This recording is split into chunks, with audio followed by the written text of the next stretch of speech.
Welcome to CNC Politics. Your Welcome to political right CNC to in know. Politics. Your I'm political your right to know. host, Edward J. Davis. I'm your host, Edward J. The Davis. show where if I don't say it, it The might show not where get if I don't said. say it, it might not get said. There's been a whole lot going on Whole lot going here on recently. here recently. Give me a minute. Give me a minute.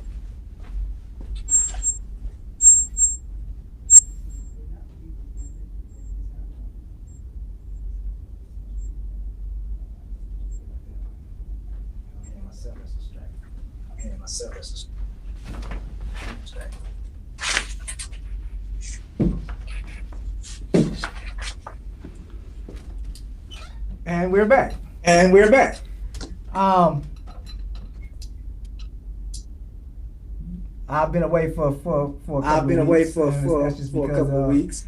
There's been so much There's craziness been that I had to time. so much crazy. I have to kind of take a hiatus. recuperate. Break. It's been some real madness. It's been some real going on mad in the world. going on in the world. The real erratic nature. The real erratic of our nature. current president. Our current president.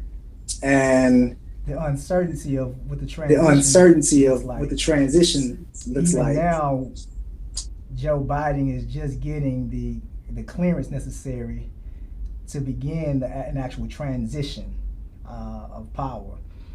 And it's still really an unpredictable situation in terms of what that's going to end up looking like. And so, as we approach 2021, there's just a lot of gray area and a lot of uncertainty, a lot of unanswered questions. But we have to keep in mind that no matter who is elected or selected, as I like to say, life goes on. And there are certain things that we still have to continue to move on in spite of.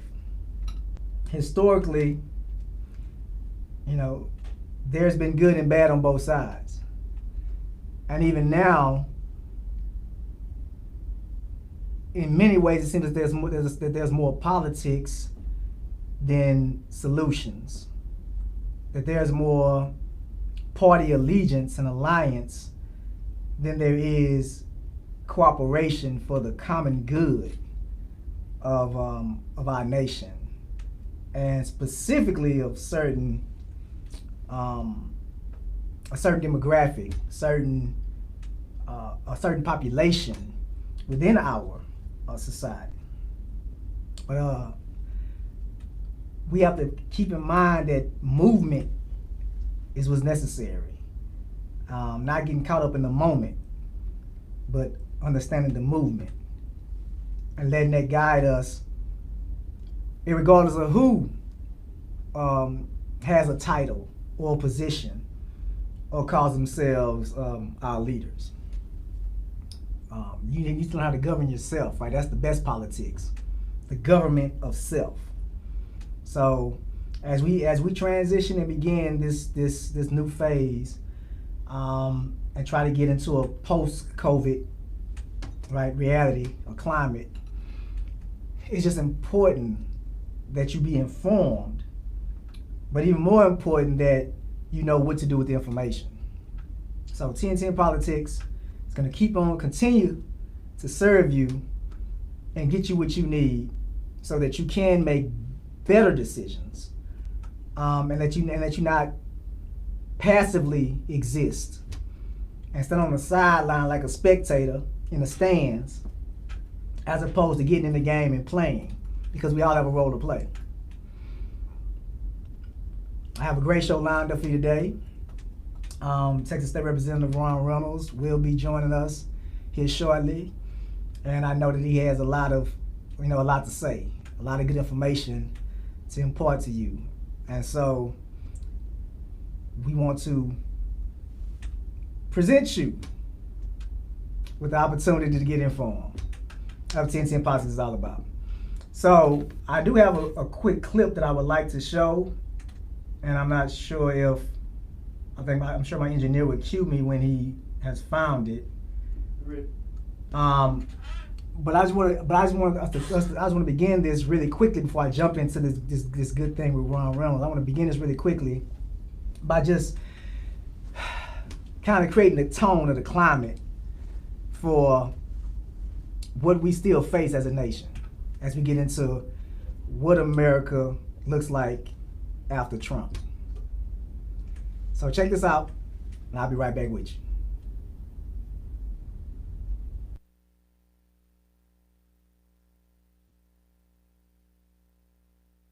Where CNN had a reporter, Annie Grayer, watching Republican watchers watch the count. And so this is baseless. Anywhere that Biden observers were allowed, Trump had people as well. Watchers watching count. Okay, so what about the president's claim that millions of ballots were altered by Democrats for Democrats? This again is just completely made up. We have no evidence that millions of ballots Where is feedback coming from? We have any evidence that any ballot The speaker. was properly altered. I turned it back down because I can't hear it.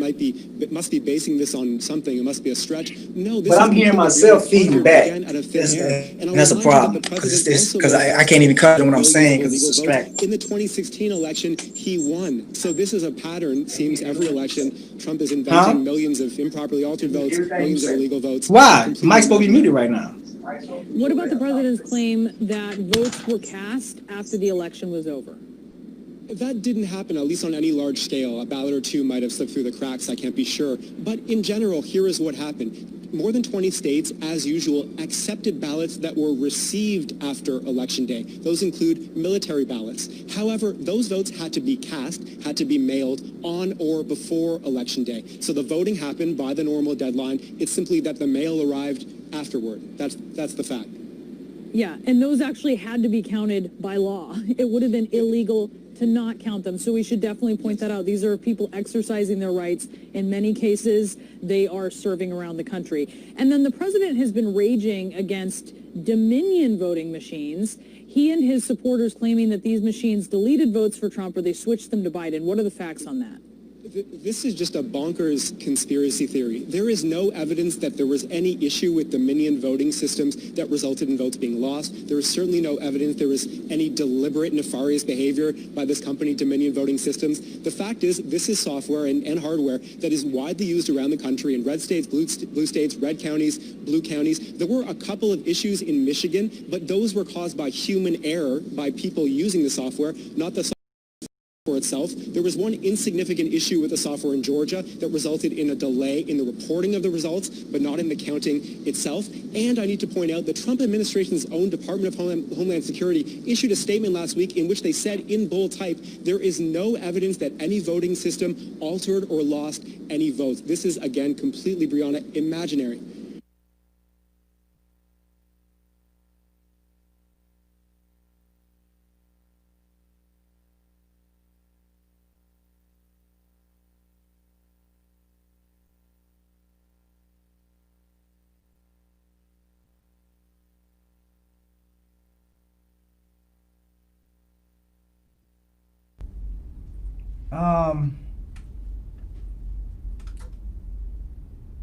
As you can see, we have a lot of challenges that lie ahead. So forgive us for the technical difficulties. Those type of things happen. Even the best of and the biggest of radio stations, broadcast networks, etc. What's important is that you get the information. As you can see, we have a president who is continuing to try to discredit the democratic process, who is continuously and maliciously attacking the very fiber of our nation's processes that has sustained us from the very beginning. All of that is now being challenged and threatened, and it's a concerning thing because it borders insanity, right? When you see such erratic behavior, and yet almost half of our nation still voted for this personality. and I'm not here to say again who's right, who's wrong. I'm not even here to claim that everybody who votes for Trump is a racist, because I don't believe that to be true. I know quite a few people personally who voted for Trump, and I know they're not racist. They just believe that Trump had their best interests at heart. Maybe Trump even just ran a better campaign and was a better personality in terms of, this TV thing, right? He's Hollywood, right? Mr. Hollywood, Mr. Apprentice, and he's just really good at manipulating the press and the persona. He knows how to sell. And again, we can't blame him for that, or us for believing it, or Democrats for not running a better campaign, right?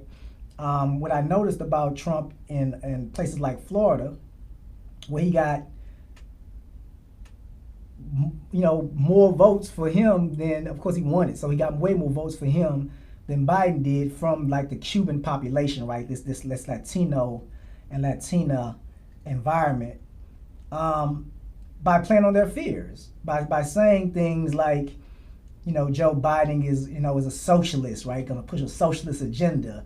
That to them is reminiscent of, life under Fidel Castro in a communist nation, or this socialist environment.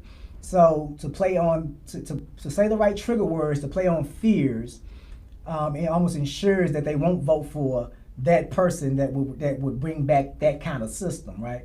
So again, you can't blame anybody. Democrats ran a poor campaign in Florida, and Trump is just really good at the thing that he does, right? Propaganda,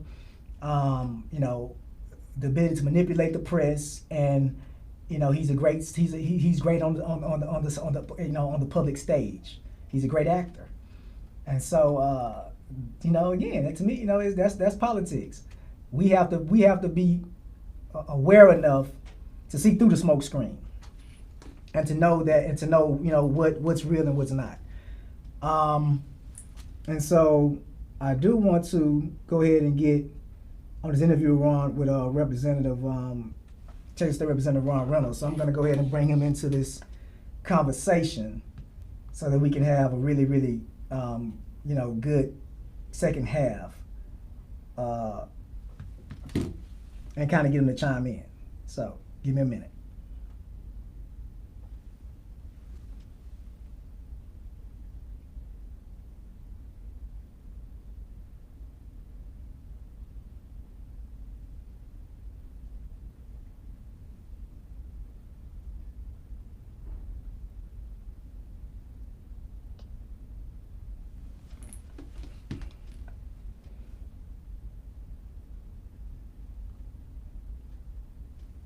Can you hear me, sir? I can hear you well. I can hear you as well. How's it going? Man, I'm blessed, man. Just excited to be on your show. That's what's up, man. I really want to first congratulate you on another successful term. Appreciate it, bro. Great job, great job, great campaign you ran. I follow a lot of y'all down that way, very closely. I have a good relationship with people like Cynthia Ginyard. Yeah, and that's my girl, man. Yeah, she's done a great job of getting a lot of, a lot of qualified people of color in some, in position, right? Has she been on your show yet? She has. Good. Yeah, we actually. Cynthia. Go ahead. Huh? No, go ahead. No, Cynthia, she keeps it real, man. She does. We actually even did a commercial for her. During the height of the campaigning that was going on in Fort Bend. Oh, I saw that. That was good, man. Well, thank you. I mean, hey, we got a few skills up here at Vonda J Studios, man. Just a few. Yeah, I see. So, man, it's good to have you on the show again. And a lot of people don't know, the historicalness of your win and your continuous winning, right? Well, man, I don't take it credit, bro.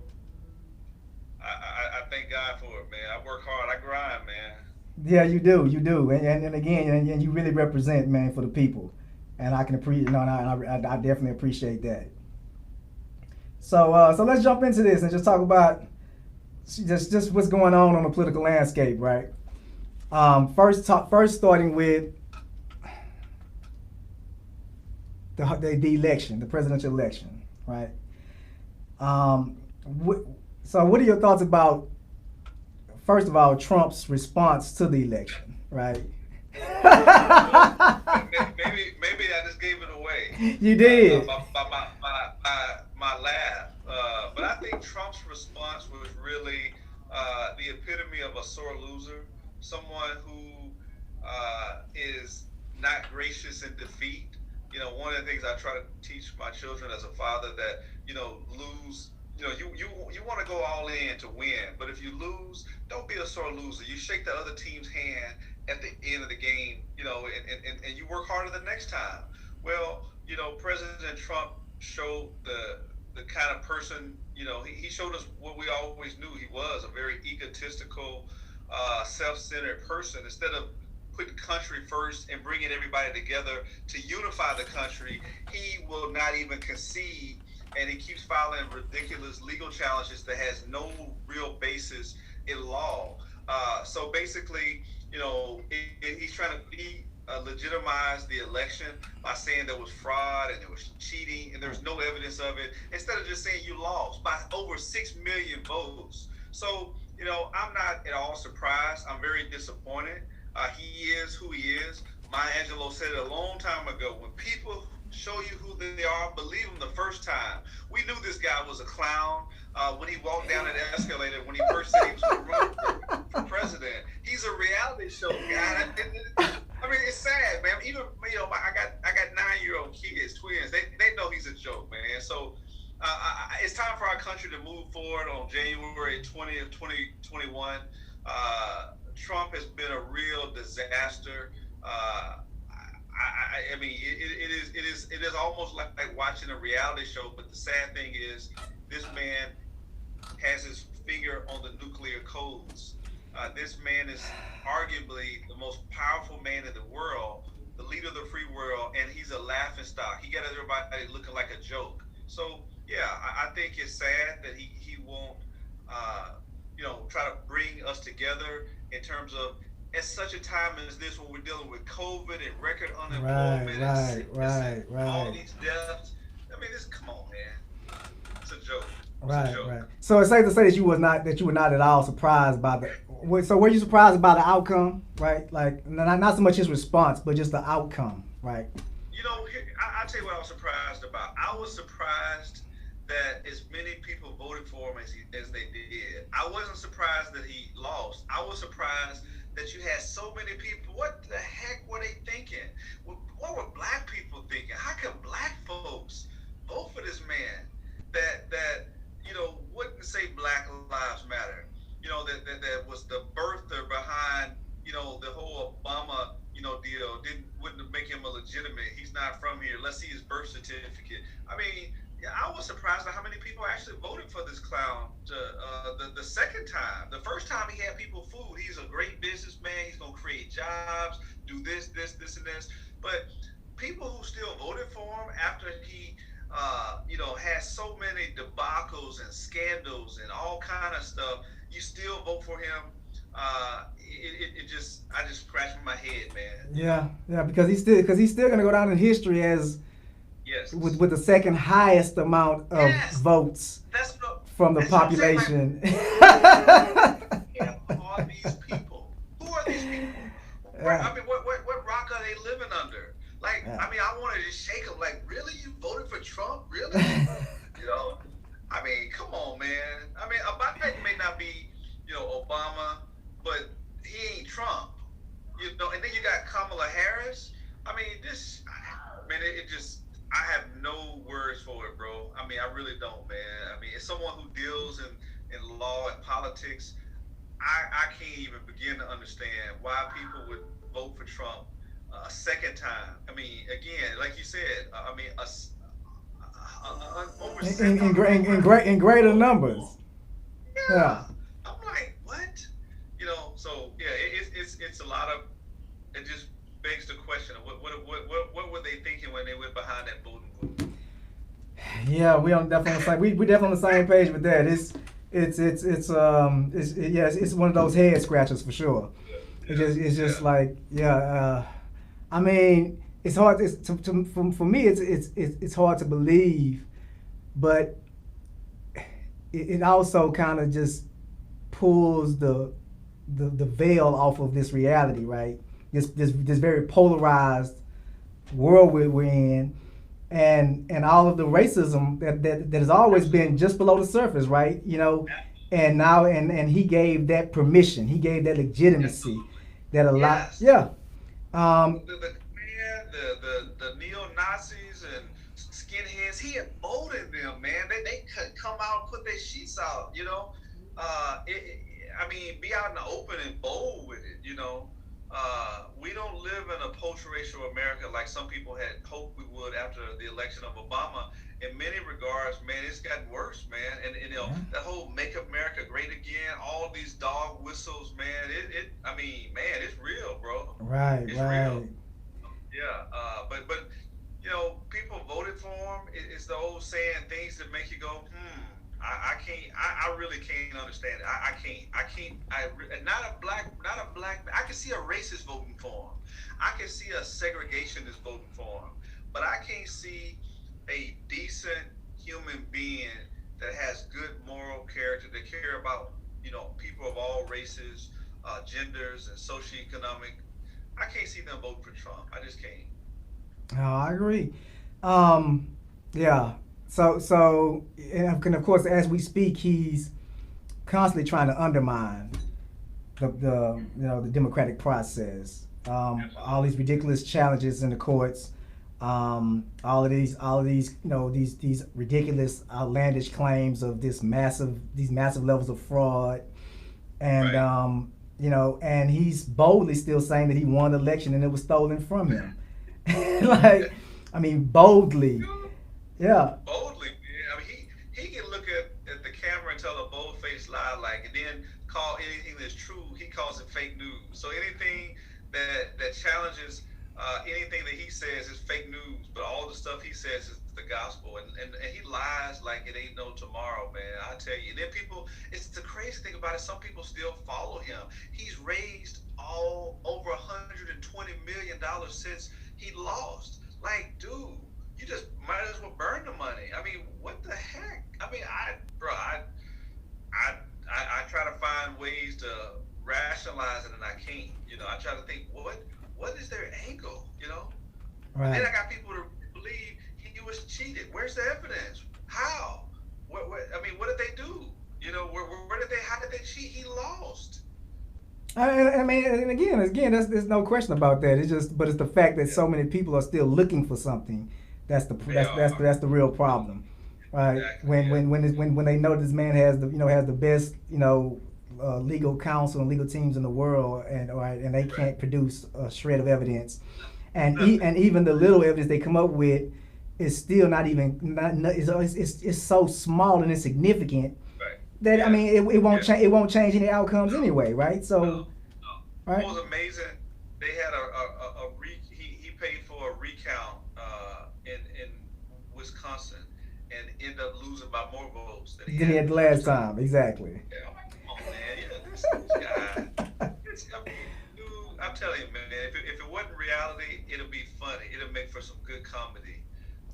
But the sad thing is, many people have died because of his arrogance and incompetence. Many people, the way that he handled COVID, it's tragic. Right. This guy knew what we were dealing with, and he concealed it. We could have properly dealt with it a lot better if we had someone that was serious, that listened to science, that wasn't about conspiracy theories, that relied upon experts in medicine and I mean, but here we are today with over 50,000 people dead, millions more sick. I mean, it's just tragic, man. It's tragic. Yeah, I agree. And so we're gonna talk about that in a second, right? Because I definitely want to talk about this whole COVID thing, but especially on a local level, right? How it's affecting us in Texas. But I do want to ask you before we move on. in what areas do you believe that that Biden and Harris will be the most successful, right? And what do you think some of the challenges will be? Well, I think that they'll be the most successful on, first of all, rebuilding confidence in the government. I mean, I think that they're going to really put a lot of focus and emphasis on criminal justice reform, taking a lot of the recommendations that were made by the Congressional Black Caucus after the death of George Floyd, to make sure that there's some meaningful policing reforms that get, you know, uh, implemented into law. I think that'll be one of the big things that they are able to accomplish. And then, addressing some of the health challenges with healthcare, those are some of the things.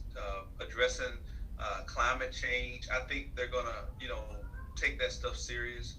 Put more environmental regulations back in place that Trump had reversed. Many of the things that Obama had did, Trump came in and reversed them. I mean, quite frankly, he wanted to, he Erase. tried to, He tried to he tried, yeah, erase. erase everything. He tried to repeal Obamacare everywhere, every step of the way, and we're still not certain that the Supreme Court is going to allow it to stand. That's something that we're hoping that's going to happen. But I think that Biden Harris is going to get us back to taking care of business, and not just for the wealthy, but for the least of them, for the poor, for the middle class, and not just the rich. Trump just, quite frankly, looked out for the top, 3%, the very wealthy. And I think that you're going to see a difference in that. Some of the challenges they're going to have, it depends on what happens in Georgia with the Senate runoff.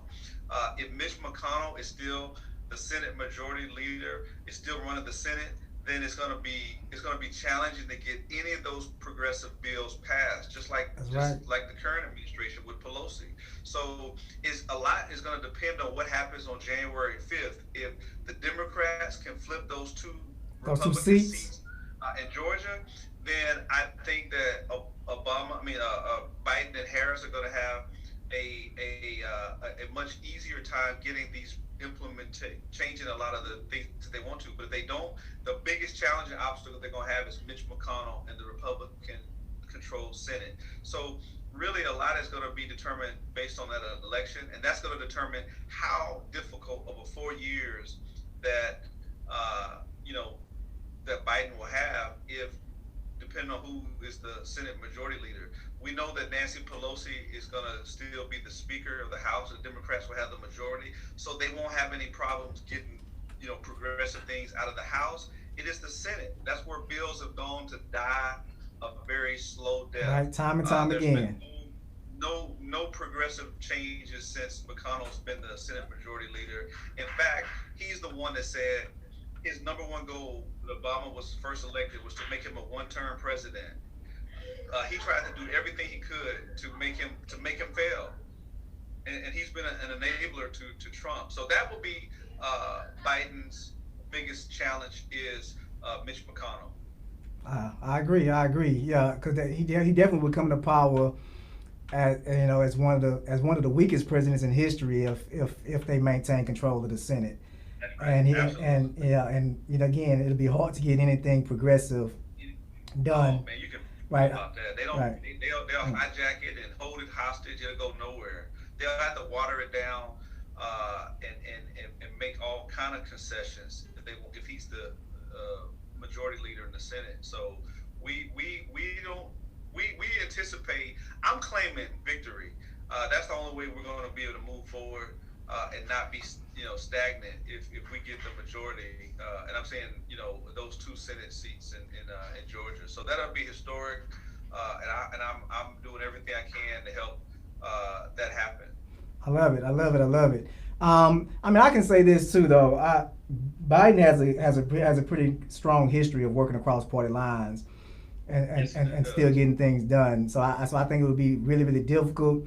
But I still believe that regardless of the outcome, even though I would like for them to gain to gain control of the Senate, I believe that he still can make some headway Yeah. in undoing a lot of this stuff that has been Correct. done to the reputation of us as a country, right?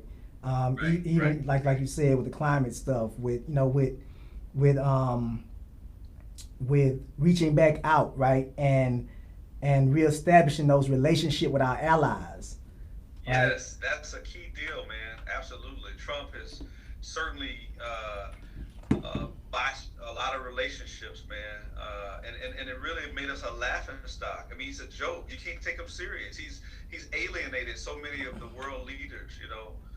And then he's kissed up to people like Russia, Putin, people who are dictators, people who have been adversaries of our country. Those are the people that he's been the coziest with. So it is backwards, man. Our allies, he's pushed away the people who are our enemies. He's embraced.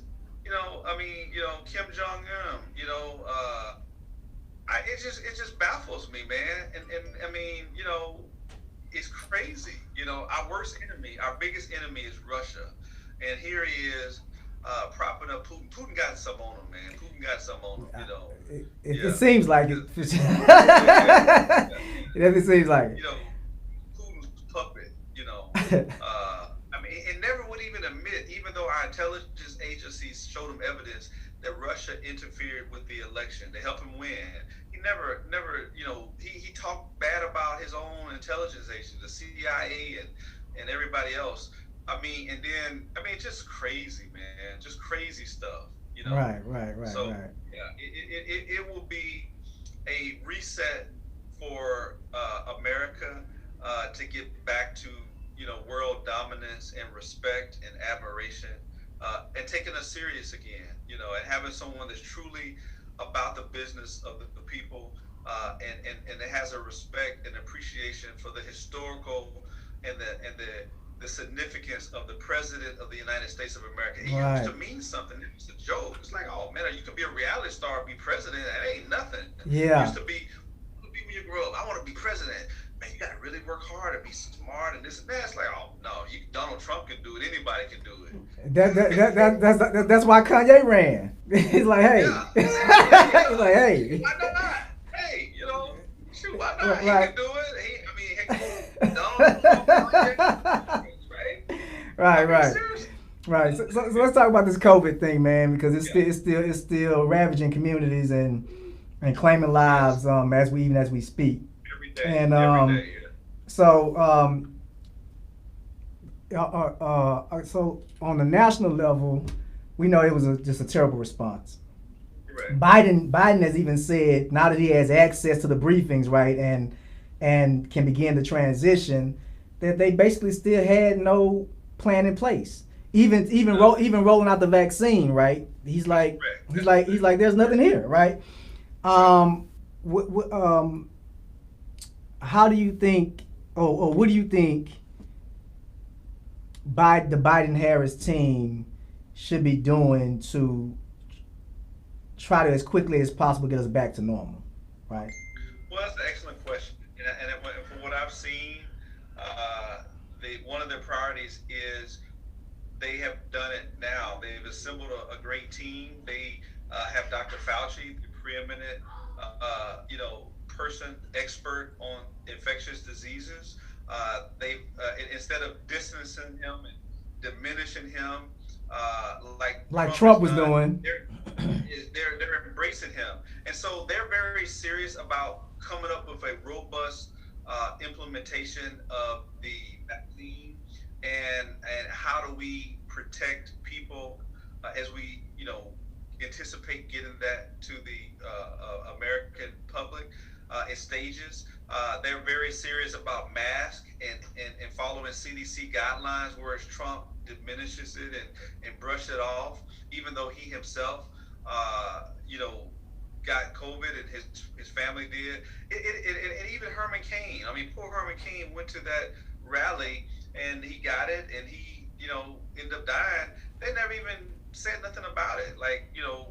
So almost like his life meant nothing. So I think the seriousness of it, the Biden-Harris team brings that to bring the preeminent experts and the credibility. And you already saw where he reached out to former President, you know, Obama and Clinton and Bush, that they will agree to take the vaccine so that people can have confidence that, hey, this works, it's safe. They're willing to do that. So I think you're going to see a much more robust plan to attack it, to flatten the curve, and to help us get back to some normalcy in 2021 as this new administration takes place. They have a good transition team that is ready. They're not waiting until January 20th to put together. They have a team in place now. Right. And so they're regularly so that they can hit the ground running from day one.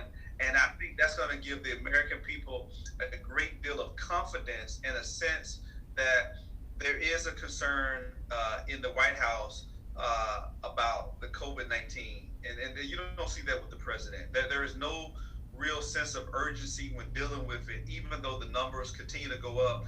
You still callousness, like it's no big deal. It's just it's a little flu. It's no big. I mean, just lying to the people, intentionally misleading people. I think that'll be a thing of the past. I think they're gonna promote masks and mask mandates.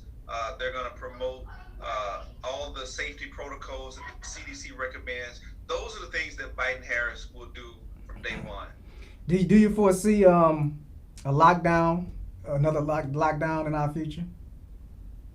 That's a possibility with the trajectory that we're going on. That's a possibility. I think that if they leave it up to the states, which a lot of times they do, I don't see Texas.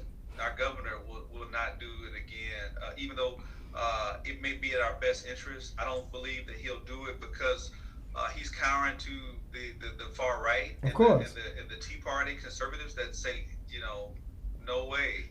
So it is unlikely that many of the Republican states will do it, but I think you'll see it in California and New York if those numbers continue to escalate. Texas is a hot spot. It is. I hate to is. say it, but our numbers are not looking good right now. So I'm following that, and unless and until we start to flatten the curve, we're going to continue to see these numbers go up.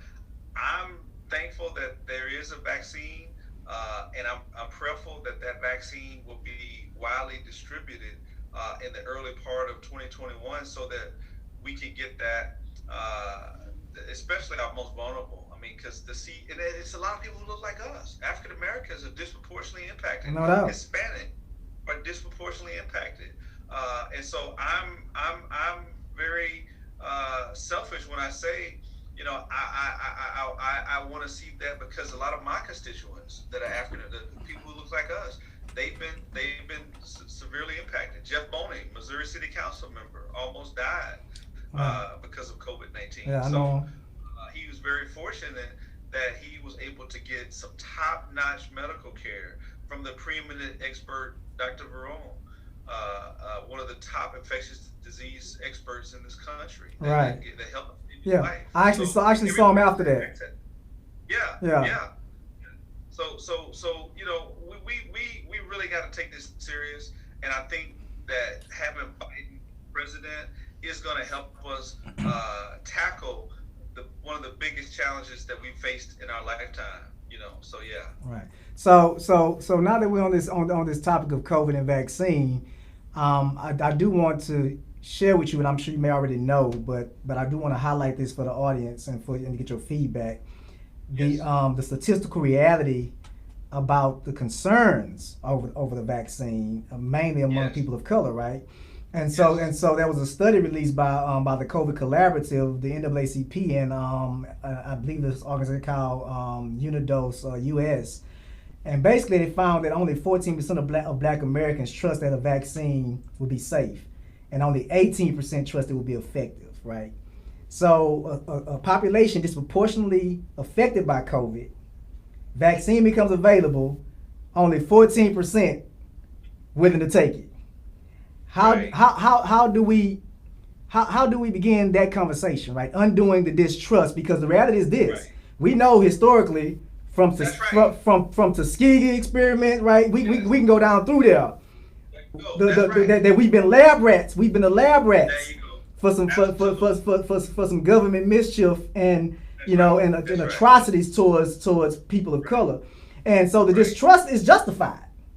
That's right. I can't blame them. How do we convince, right, educate and inform in such a way to let them to help them understand the seriousness of it and that this is what needs to be done, to, in order to recover from this, right?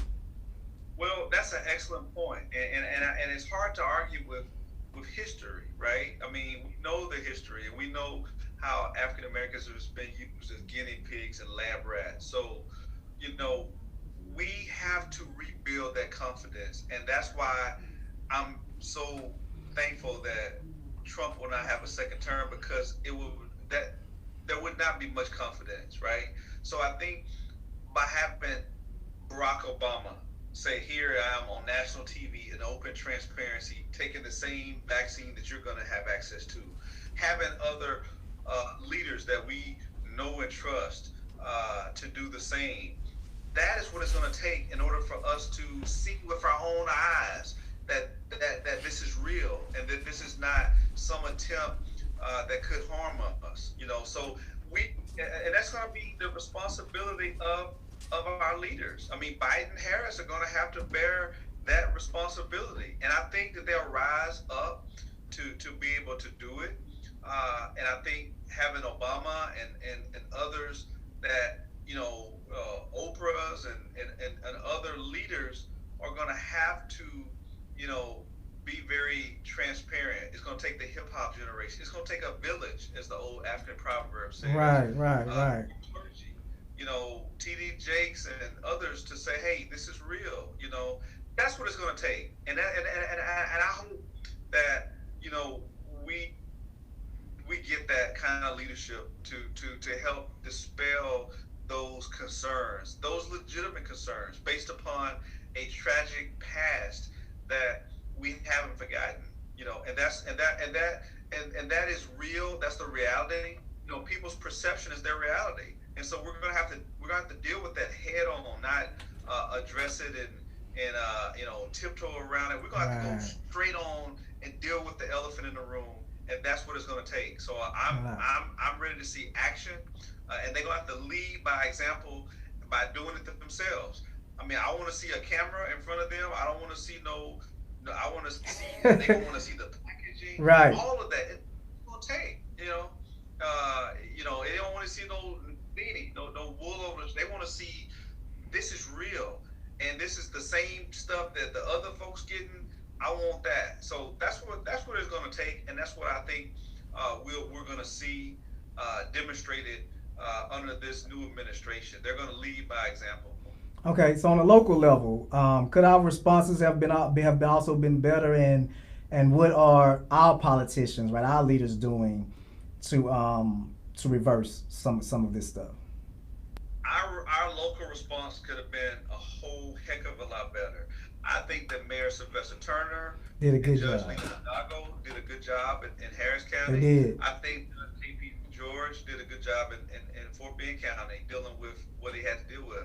Our governor, no, I'm just going to be honest with you. Governor Abbott dropped the ball, and they made some tremendous, mistakes. And so I think that things could have been done a lot better in Texas. But we were trying to appease Trump. We really were.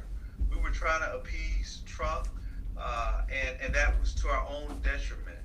And it's unfortunate that so many people, again, were impacted because of that. And so, leadership is not about, pleasing, people for the sake of pleasing them. It's about doing what's best in the best interest of people. And I didn't see that. I think that people put politics above good public policy. Definitely. And that disturbs me. So, yes, I'll be honest with you, and I'll speak truth to power. The state of Texas did not do its best in dealing with COVID, and we're paying the penalties right now from that. Right. You do have I love again your honesty, right? Transparency. I just think that's so important. But it also speaks to why you have such staying power, right? A brother that's held a position, the first since Reconstruction, right? Right. and still doing Yeah. the thing, right? And Right. doing it well, man. So again, I really appreciate and congratulate you, man. And and again, you obviously doing something right because again, you have staying power, right? Speaking of which, Like Rick Ross, every day I'm hustling. and then he got swag, boy. So look, speaking of which, I do know that there's an upcoming legislative session, right? Yes. What new legislation will you introduce? Well, I'm really eager to get back to work. I am working with some of my colleagues to introduce our own state version of a George Floyd Policing Act to Okay. implement some much needed criminal justice and policing reforms right here in Texas, the home state of George Floyd. That's right. And we know we had Sandra Bland, we had Bobton Jean, we've had so many incidences of blacks that have been unarmed that have died at the hands of police right here in our own home state. We don't have to look to Minnesota and New York and everywhere. We in our own backyard. And so I'm looking forward to. That's one of my top legislative priorities. Is criminal justice reform. Another one of my priorities is to raise the minimum wage. I filed a bill. I've already pre-filed a bill to raise the minimum wage in Texas to $15 an hour, so that we can have a livable wage. We're behind. We're still at the minimum of $7.25. That needs to change ASAP.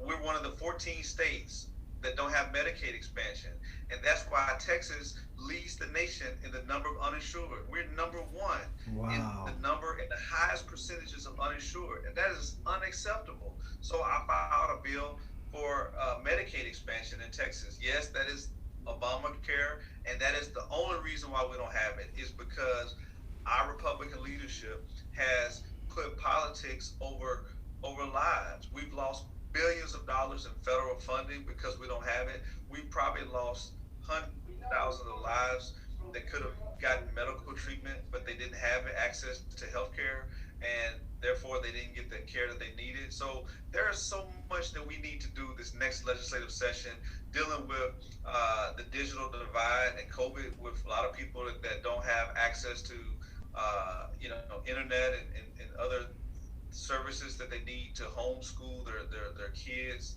Many of our kids are getting further and further behind right here in HISD and Fort Bend ISD and locally in Texas. And so there is a need to address that. And so there's so many different things when it comes, whether it's education, healthcare, jobs, we're going to have to pull ourselves up from this drastic impact of COVID in our economy. Many people are suffering, and unless Congress gets their act together, there are a lot of people are going to be losing their apartments and being foreclosed on their homes. So That's right. that's going to be addressed. So there's many challenges. We need to work together a bipartisan way to get it done. And I'm hopeful that some of my colleagues on the other side of the aisle will have a heart and compassion for others to help us get some of these things done.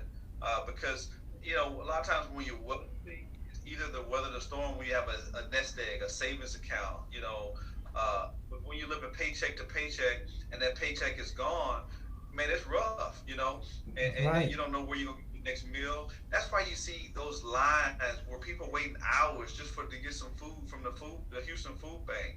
People are waiting in hours and hours.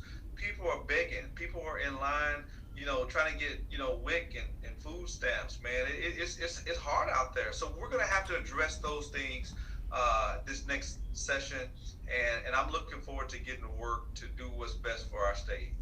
Love it, love it. I mean, that's the best way to end. But I do want to kind of go back to our title theme for this political session, America after Trump, right? Yeah. I the sad part about that is that that might not be a reality for a very long time, right? I believe that Trumpism is here to stick. It's going to stick around for a minute.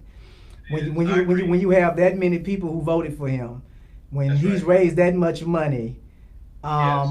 who he is and what he stands for symbolizes something Does. that has staying power. Even to the degree that many Republicans are going to still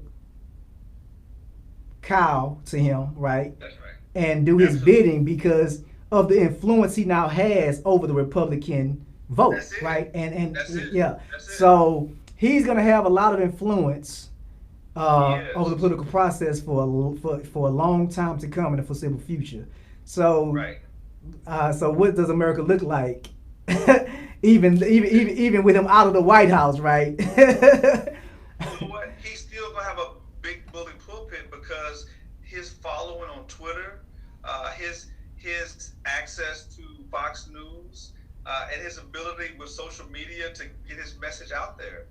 He is going to be able to get, and he's going to be criticizing Biden every step of the way. He's going to be second guessing him.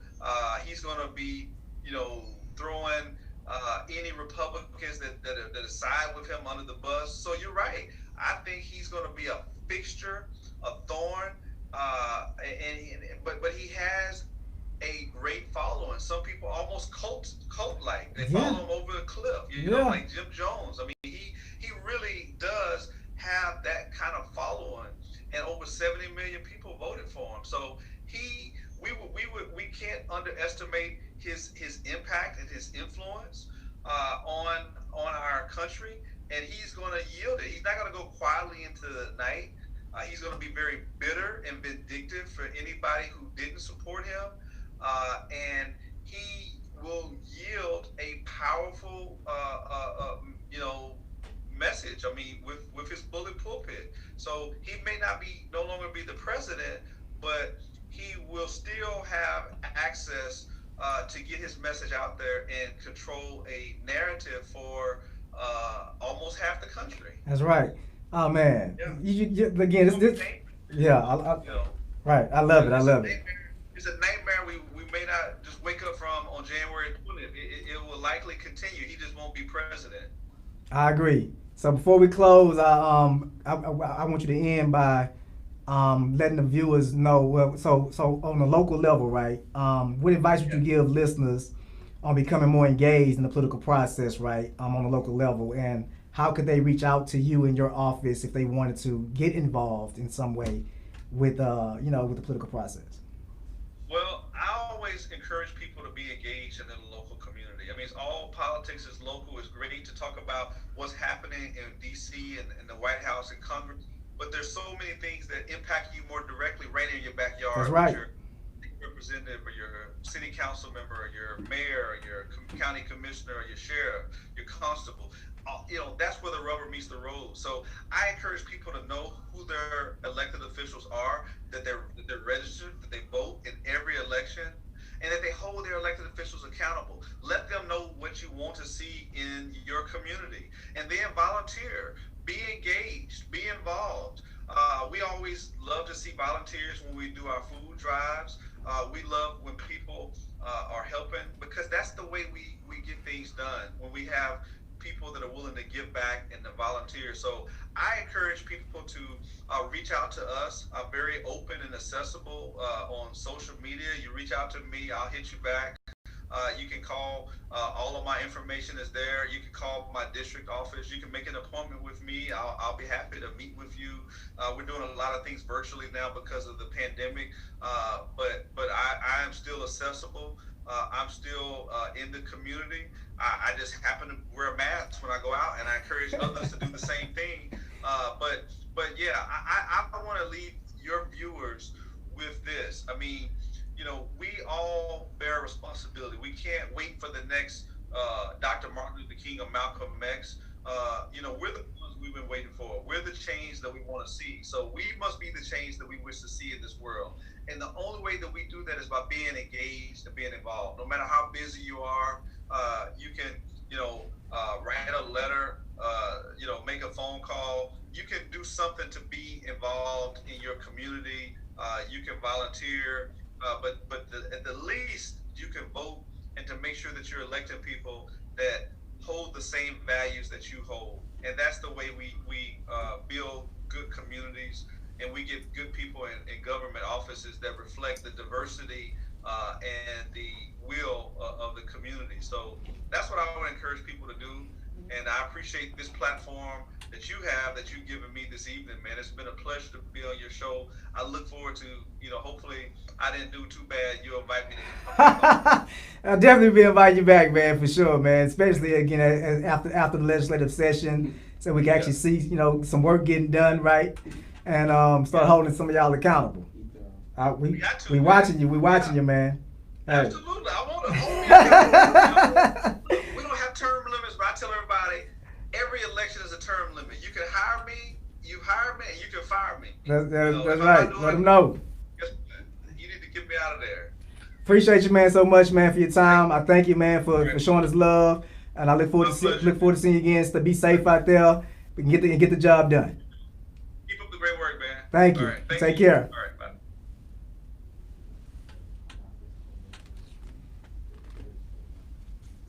As you can see, 10-10 politics. It goes down.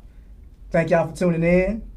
That was our Texas State Representative Ron Reynolds, and as you can see, man, it was a show to see. So keep tuning in every Friday 6 p.m. 10-10 Politics, your political right to know.